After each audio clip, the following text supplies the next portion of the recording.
అందరికీ నమస్తే. నేను మీ Kusuma. Welcome to our channel and welcome to this new video. I hope మీ అందరూ కూడా హ్యాపీ అండ్ హెల్దీగా ఉంటారని మనస్ఫూర్తిగా కోరుకుంటూ ఇవాల్టి వ్లాగ్ స్టార్ట్ చేస్తున్నాను.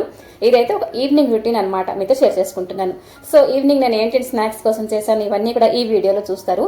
ఐ హోప్ మీ అందరికీ కూడా ఈ వీడియో ఖచ్చితంగా నచ్చుతుంది. సో స్టవ్ అంతా క్లీన్ చేసుకొని ఇప్పుడైతే పన్నీర్ రోల్ చేస్తున్నానండి. సో పన్నీర్కి చిన్న చిన్న ముక్కలు కట్ చేసుకొని మరి ఈ మాత్రం మొక్క అయితే ఉంచేసామండి. ఇంకా మార్నింగ్ కోసం అయితే రుబ్బు కూడా రెడీ చేసేసుకున్నాను. సో ఇంకాను కొంచెం బేసిక్ మసాలాలతోటి ఇదిగోండి పన్నీర్కి మ్యారినేట్ చేస్తున్నాను అనమాట. అయితే పన్నీర్ రోల్ అయితే మైదాతోటే చేస్తున్నానండి. ఓకే, ఇది అన్హెల్దీ, బట్ అన్ని రకాల ఫుడ్ మనం అలవాటు ఉంచుకోవాలండి. అలాగని అంటే తినడం మానేయడం అలాంటివి ఏంటి చేయను, తింటూ ఉంటాం, బట్ ఏదైనా అతిగా తినకూడదు అనమాట అని నేను అనుకుంటాను. సో మైదా మార్నింగ్ కలిపేసి ఉంచేసాను. సో ఇదిగోండి ఈ మాత్రం కలిపాను. మేము 5 మెంబర్స్ కదా, ఈచ్ వన్ టేక్ 2 లాగా వస్తుంది. సో కొంచెం కాస్త వేసి కలిపానండి, లేకపోతే మైదా రొట్టె సాగుతుంది. మా ఊర్లో ఏంటంటే మైదా ఇలాగా పన్నీర్ రోలు డీప్ ఫ్రై చేసి అమ్ముతారండి. సో అది చూసాను. ఇంకా మైదా అందులో డీప్ ఫ్రై ఏంట్రా బాబు అని చెప్పేసి ఇదైతే తవా మీద కాల్ చేసి చేస్తానన్నమాట. సో మీ అందరి సంగతులు ఏంటండి? శ్రావణ మాసం అంటే స్టార్ట్ చేసేసుకున్నారా క్లీనింగ్, షాపింగ్ ఇవన్నీ కూడాను? సో లాస్ట్ బ్లాగ్ అయితే నేను షేర్ చేశాను, నేను ఏమేమి కొన్నాను ఏంటి ఇవన్నీ కూడా షేర్ చేశాను. ఇంకా పూజ అంటారా, సింపుల్గా నార్మల్గానే చేసుకుంటానండి. ఇంకా ఇవాళ బ్లాగ్లోకి అయితే వచ్చేద్దాము. ఇవాళ చెప్పాను కదా ఈవినింగ్ రొటీన్ అనేది షేర్ చేసుకుంటున్నాను. అయితే రోజును ఒకేలాంటి పనులు ఉండవండి, ఒక్కొక్కరికి ఒక్కొక్కలాగా ఉంటాయన్నమాట. అని అంటే ఏదో ప్రొడక్టివ్గా వెళ్ళిపోతుందా మన డే అనేది అలా కూడా నేను చెప్పను. ఎందుకంటే ఒక్కొక్కసారి మనమే కొంచెం బద్ధకంగా ఫీల్ అవుతాం. అలాగే పనులన్నీ కూడా కొంచెం ఆపేసి రెస్ట్ తీసుకొని కొంచెం మనం సెల్ఫ్ కేర్ తీసుకొని మళ్ళీ మనం చేసుకోవాలన్నమాట. సో ఇదిగోండి పుల్కల్లాగా అయితే రొట్టెలన్నీ కాల్ చేశాను. ఇప్పుడైతే కొంచెం చీజ్ స్ప్రెడ్ అయితే అప్లై చేస్తానండి. నాకు చాలా ఇష్టం అండి, మేయోనీస్ అన్నా చీజ్ స్ప్రెడ్ అన్నా కూడా చాలా ఇష్టం. అయితే పన్నీర్ వారానికి ఒకసారి ఎలాగైనా తిన్నట్టుగా చూసుకుంటాను అనమాట. అయితే ఈ కర్రీలో స్టఫింగ్ ఏదైతే చూస్తున్నారో అదేంటంటే కొంచెం క్యాప్సికమ్, ఉల్లిపాయలు, ఒకటే టమాటా చిన్న చిన్న ముక్కలు కట్ చేసుకొని ఆ తర్వాత మ్యారినేట్ చేసిన పన్నీర్ ఇవన్నీ కూడా కొంచెం గరం మసాలా వేసేసి కొంచెం లైక్ చిటికెడు వేసేసి కొంచెం చాలా ఫ్రై చేశాను అనమాట. క్యాప్సికమ్ వేస్తే ఆ ఫ్లేవర్ వేరండి, నాకు చాలా ఇష్టం. ఆ తర్వాత ఇలాగా డీప్ ఫ్రై చేయకపోయిన రోల్ కూడా మార్కెట్లో అమ్ముతూ ఉంటారు, మీరు ఎప్పుడైనా గమనించారా? సో ఇదిగోండి పన్నీర్ రోల్ అయితే రెడీ అయిపోయింది. ఇంకాను ఆ పని అయిపోయిన తర్వాత ఇదిగోండి 1 by 1 అయితే కాల్ చేసుకుంటున్నాను. అయితే చెప్పాను కదా ఈవినింగ్ పూట నేను ఏం చేస్తానంటే ఇలాంటి అన్హెల్దీ ఫుడ్స్ ఏమైనా ఉన్నాయనంటే లైక్ 3:30 ఆ ముక్కనే తినేస్తామండి. ఇలాంటి ఫుడ్ డిన్నర్కి అస్సలు మనం ప్రిఫర్ చేయకూడదు. అంటే మనకి నోరు లాగేస్తూ ఉంటుంది, రుచులు కావాలి, బట్ హెల్దీగా తినాలి అని అంటే కొంచెం ఆలోచిస్తుంటాం కదా. సో నైట్ ఎక్కువగా కొంచెం రైస్ కానీ లేకపోతే రోటీ కానీ ఇలాంటివి చేస్తుంటాను.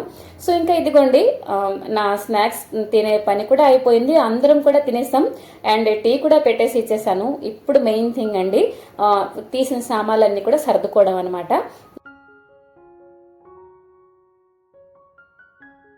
చూసారు కదా కౌంటర్ టాప్ మీద ఉన్న సామాన్లన్నీ కూడా ఎక్కడెక్కడ సర్దేశాను. ఆ తర్వాత ఫ్రిడ్జ్ లో స్టోర్ చేసినవన్నీ అవన్నీ కూడా ఫ్రిడ్జ్ లో అయితే స్టోర్ చేశాను అనమాట. సో ఇంకా ఇదిగోండి మంచిగా కౌంటర్ టాప్ అయితే క్లీన్ చేసుకుంటున్నాను, ఎందుకంటే నెక్స్ట్ నేను డిన్నర్ కూడా ప్రిపేర్ చేసుకోవాలి.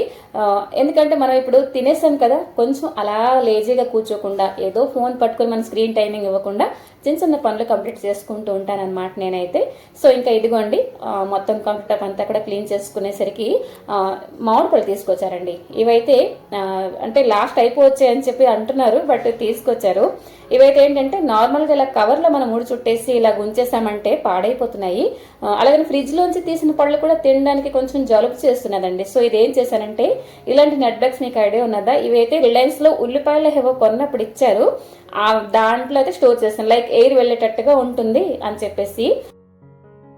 ఇంకా ఆ పని అయిపోయిన తర్వాత ఇవైతే పూజా సామాన్లు అండి. మార్నింగ్ ఎలాగంటే నాకు 4:30 కల్లా పూజ స్టార్ట్ చేసేయాలి అని చెప్పేసి ఉంటుందన్నమాట. సో బిఫోరే ముందు రోజే కొంచెం సామాన్లన్నీ క్లీన్ చేసుకుని ఉంచుకుంటూ ఉంటాను. అయితే ఉన్న సామాన్లన్నీ కూడా రోజు క్లీన్ చేయనండి. ఇతడి సామాన్లు ఏంటంటే ఈ చిన్న చిన్న ప్లేట్లు ఇవన్నీ అమ్మ కొంచెం పీతాంబరి, కొంచెం చింతపండు, కొంచెం మట్టి కలిపేసి తోమిందనమాట. అవైతే ఒక పొడి బట్టతో తుడిచేశాను. అండ్ రూపేరీ అయితే చాలా తక్కువ ఉందన్నమాట. ఇవైతే 2 కుందులు క్లీన్ చేయడానికి ఎంత డ్రాప్ ఒక స్పాంజ్ ముంచేసి ఉన్న సిల్వర్ ఐటమ్స్ అన్నీ కూడా క్లీన్ చేసేసాను అనమాట. రోజు అన్నీ ఎప్పుడు కూడా క్లీన్ చేయనండి. ఈరోజు అది అయిపోవచ్చింది, మరొకటి అయితే ఆర్డర్ పెట్టుకోవాలి. సో దానికోసం ఇదిగోండి క్లీన్ చేసేసాను. అయితే ఎప్పుడు కూడా నేను రుపేరీతో క్లీన్ చేశానంటే వెంటనే కొంచెం సర్ఫ్ కానీ విమ్ లిక్విడ్ కానీ దాంతో కూడా క్లీన్ చేసేసి ఒక పొడి బట్టతో తుడిచిస్తేనే అది నీట్గా కొత్తగా మెరుస్తాయండి. లేకపోతే ఇలాగ నీళ్ళు మరకల్లాగా ఉండిపోతాయి అనమాట. సో అది ఎన్నిసార్లు నాకు జరిగి ఏంటి రిపేరీ మంచిది కాదా ఏంటి అంటే దీనికి సెట్ అవ్వట్లేదా అని చాలాసార్లు చూశాక లాస్ట్లో నేను తెలుసుకున్నది అదనమాట. పొడి బట్టతోటి మంచిగా ఎటువంటి మార్కులు లేకుండా తుడిచేసి ఉంచిస్తే నీట్గా కొత్త వాటిలో ఉంటాయన్నమాట. సో ఇదిగోండి పూజ సామాన్లు అన్నీ కూడా నీట్గా అయితే బాగానే మెరుస్తున్నాయి కదా, బాగుంది. ఇంకా ఈ పని అయిపోయిన తర్వాత నాప్కిన్తో అయితే అంటే క్లీన్ చేశాను, అది కూడా మంచిగా ఉతికేసి ఇదిగోండి ఆరబెట్టేస్తున్నాను అనమాట. సో ఇక్కడికి పూజకు సంబంధించిన సామాన్లన్నీ కూడా అంటే పనులన్నీ కూడా అయిపోయాయి అనమాట. అండ్ నెక్స్ట్ అయితే నేను వచ్చేసాను కిచెన్లో. ఈ సెల్వ్ అండి అంటే కబోర్డ్స్ ఉండవు కదండి, ఎంత సర్దినా సర్దకపోయినట్టు, ఎంత చేసినా కూడా ఏం చేయకపోయినట్టు పనులే ఉంటాయి అనమాట. సో ఇదిగోండి ఇక్కడ ఏంటంటే కొన్ని గ్రాసరీ ప్యాకెట్స్ అయితే రబ్బర్ బ్యాండ్స్ పెట్టేసి ఇక్కడైతే మార్నింగ్ ఉంచేసాను అనమాట. సో ఇవన్నీ కూడాను ఇక్కడ ఎప్పుడు ఉంచనండి, ఇక్కడ చిన్న చిన్న డబ్బాలు చూస్తున్నారు కదా ఇవే ఉంచుతానమాట. సో ఇదిగోండి ఇవన్నీ కూడా ఇదొక బెడ్రూమ్లో అయితే నేను స్టోర్ చేస్తూ ఉంటాను. అయితే లూజ్గా ఉండే ప్యాకెట్లు రబ్బర్ బ్యాండ్ పెట్టినా కూడా పడిపోయినా లేకపోతే ఎలకలు ఏమైనా ఉంటే కన్నం పెట్టేస్తాయని చెప్పేసి ఒక చిన్న అట్ట బాక్సులని ఇలాగా డోర్స్ లాగా ఉన్నాయి చూడండి, అది చాలా బాగుందనమాట. అందులో పెట్టేసి నేను స్టోర్ చేస్తూ ఉంటానన్నమాట. సో అంటే స్టీల్ ఉండే ప్యాకెట్లన్నీ ఒకవైపు, ఇలాగా సగం వాడిన గ్రాసరీ ఇవంతా కూడాను మరోవైపు ఇలాగా అట్ట బాక్స్లో ఉంచుతానండి. సో దట్ ఏంటంటే కలవకుండా ఉంటే పడిపోవు అనమాట. సో నీట్గా ఉంటుంది బేసిక్గా. లేకపోతే రబ్బర్ బ్యాండ్ చుట్టేసి ఇలాగ ఉంచామనుకోండి చూడడానికి కూడా ఆడ్ వన్ అవుట్గా ఉంటాయి కదా. సో ఇదిగోండి కిటికీలు మూసేటట్టుగా మనం చక్కగా అట్ట బాక్స్లో ఇలాగ ఉంచుకోవచ్చు. కబోర్డ్స్ లేవు కదా చెప్తున్నాను కదా, ఎంత సర్దినా కూడా సర్దకపోయినలాగే ఉంటాయండి ఇల్లంతా కూడా. సో ఇదిగోండి ఎలాగో తీసాను కదా సామాన్లన్నీ కూడా ఉన్నవేంటి ఇంకేంటంటే కావాలా, మంత్ ఎండ్ అయిపోతున్నది కదా, సామాన్లు కొన్ని అయితే ఉన్నాయి ఇంకేంటి తేవాలి ఇవన్నీ కూడా ఒకసారి చెక్ చేసుకుంటున్నాను. ఇలా చెక్ చేస్తూ ఉంటేనే అడుగుకి ఏమైనా ఉన్నాయంటే అవి చెక్ చేసుకోవాలండి. లేకపోతే అలా గుండిపోతే మనం గమనించము, పురుగు పట్టేస్తే పారిస్తాము, డబ్బులు వేస్ట్ అవుతాయి కదా. కాబట్టి వారానికి ఒకసారి లేకపోతే 10 రోజులకు ఒకసారి అయినా మనం వీలు చూసుకొని సామాన్లన్నీ ఉన్నవి లేనివి ఒకసారి చెక్ చేసుకోవాలన్నమాట. ఆ పని అయిపోయిందండి. ఇప్పుడు నాకు అస్సలు నచ్చకపోయిన పని బట్టలు సర్దుకోవడం. అంటే ఉతికిన బట్టలన్నీ మడత పెట్టేసి మంచం మీద ఉంచుతాను. ఆ తర్వాత ఒకరోజు కూర్చొని ఈ బ్యాగ్స్ ఉంటాయి చూడండి, వీటికి జిప్స్ ఉన్నాయన్నమాట. అంటే నార్మల్గా మనం కబోర్డ్లో కానీ బీరువాలో కానీ పెట్టామంటే అవి పడిపోతుంటాయి, ఒకటి తీస్తే 10 పడిపోతాయి అనమాట. సో ఇందులో ఏంటంటే అలా ఆ ఛాన్స్ లేదు.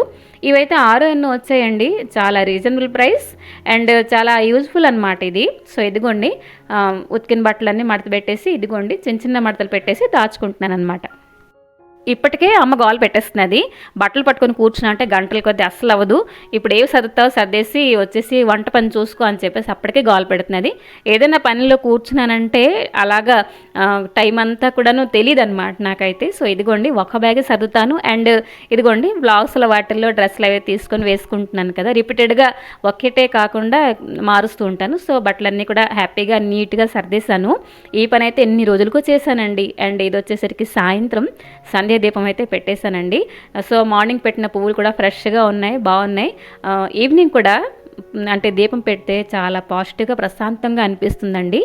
సో ఇంకా ఇదిగోండి ఇంకా డిన్నర్ విషయానికి వస్తే ఎక్కువగా రొట్టెలే చేస్తాను. ఇంకా ఎక్కువగా నా డిన్నర్లోని కర్రీ వచ్చేసరికి ఆలువే ఉంటుందండి. కొంచెం తగ్గించేసి ఉల్లిపాయ క్వాంటిటీ పెంచుతానే తప్ప ఎక్కువగా అంటే ఎక్కువ రోజులు ఆలువే ఉంటుంది. ఒక్కొక్క రోజు తడక గుగుని ఇలాంటివి ఉంటాయి కదా సైడ్కి, అవి చేస్తూ ఉంటాను అనమాట. ఈ కర్రీ ఒకసారి మస్ట్ ట్రై చేయండి, ఎంత బాగుందో తెలుసా. ఆలు అయితే ఫస్ట్ ఉడికించేసాను, కొంచెం మంచిగా వెల్లుల్లి చిన్న చిన్న ముక్కలు కట్ చేసుకుంటున్నాను అనమాట. ఇదైతే కొంచెం గ్రేవీ రాదు, కొంచెం డ్రై లాగా వస్తుంది, పూరికి కూడా ఇది బాగుంటుంది అనమాట. సో ఇదిగోండి కొంచెం మసాలా రెడీ చేసుకుంటున్నాను. కొంచెం సోంపు ఇంకా జీలకర్ర డ్రై రోస్ట్ చేస్తున్నానండి. ఆ తర్వాత అది దంచేస్తాను హమ్మందస్తాలోని. ఇప్పుడైతే కట్ చేసుకున్న ఆనియన్స్ ఇంకా గార్లిక్ కొంచెం మంచిగా ఫ్రై చేసుకుంటున్నాను అనమాట. ఉల్లిపాయలు కొంచెం ఎక్కువ వేస్తానండి ఎప్పుడు కూడా, గ్రేవీ కర్రీ అవని కొంచెం డ్రైగా ఉండే కర్రీ అయినా అంటే ఆలూకి పోలిస్తే ఉల్లిపాయలు ఎక్కువ వేస్తాను. సో ఉల్లిపాయలు అయితే కొంచెం ఫ్రై అయిపోయాయి, అల్లం వెల్లుల్లి పేస్ట్ ఫ్రై అయిపోయింది అండ్ కట్ చేసిన టమాటా ముక్కలు కూడా వేసేస్తాను, అవి కూడా ఫ్రై అయిపోయాయి. ఇప్పుడైతే కొంచెం జీరా పొడి, పసుపు అండ్ చిల్లీ పౌడర్, ఇదైతే కాశ్మీర్ చిల్లీ అండి, అందుకే స్పూన్ నిండా అలా వేసేసాను అనమాట, లేకపోతే తగ్గించేసేదాన్ని. కొంచెం వేసాను గ్రీన్ చిల్లీ, ఎందుకంటే రొట్టెల్లోని మన గ్రీన్ చిల్లీ నంచుకుంటే బాగుంటుందండి. ఇంకా కొంచెం గడ్డ పెరుగు వేసాను అనమాట. ఈ కర్రీ ఎలాగంటే మనకి చట్పటాగా లైక్ చాలా బాగుంటుంది, రొట్టెలలాగా చప్పగుంటాయి కాబట్టి పక్కనే మనకి కొంచెం చట్పటగా ఏమైనా ఉంటే బాగుంటుంది కదా. సో కొంచెం పెరుగు కూడా వేసేసాను, కొంచెం ఇదిగోండి కరివేపాకు వేసాను, ఆ తర్వాత ఇదిగో ఆలు ముక్కలు వేసాను, లాస్ట్లో మనం వేయించి ఉంచుకున్నాం కదా సోంఫ్ ఇంకా జీరా పొడి అది వేసాను, కొంచెం గరం మసాలా, సాల్ట్, అంతే. గరం మసాలా చాలా తక్కువ వేసాను అనమాట. లైక్ ఎలాగంటే ఆ ఫ్లేవర్ మనకి ఎక్కడో తగులుతూ ఉంటుంది అంతే. గ్రేవీ కాస్తే మనం కొంచెం వాటర్ కూడా పోసుకోవచ్చు. బట్ ఈసారి ఏంటంటే సూఖాగా ఉంచు అని చెప్పేసి అన్నారనమాట మా వాళ్ళు. ఆహా, పచ్చిమిరపకాయ చూడండి, చూస్తే ఎంత చక్కగా మెరిసిపోతున్నదో. బట్ నైట్ నేను ఎప్పుడూ పచ్చిమిరపకాయ తినను, ఆ ఫ్లేవర్ అంటిస్తే సరిపోతుంది అంతే కదండి. సో సరేనండి, ఈ వ్లాగ్ అయితే ఇక్కడితో ఆపేద్దామా? నచ్చిందో లేదో తప్పకుండా కామెంట్ చేయండి, నచ్చకపోయినా కామెంట్ చేయండి. మరొక మంచి వీడియోతో నేను ముందరికి వస్తాను. Till then take care and bye bye.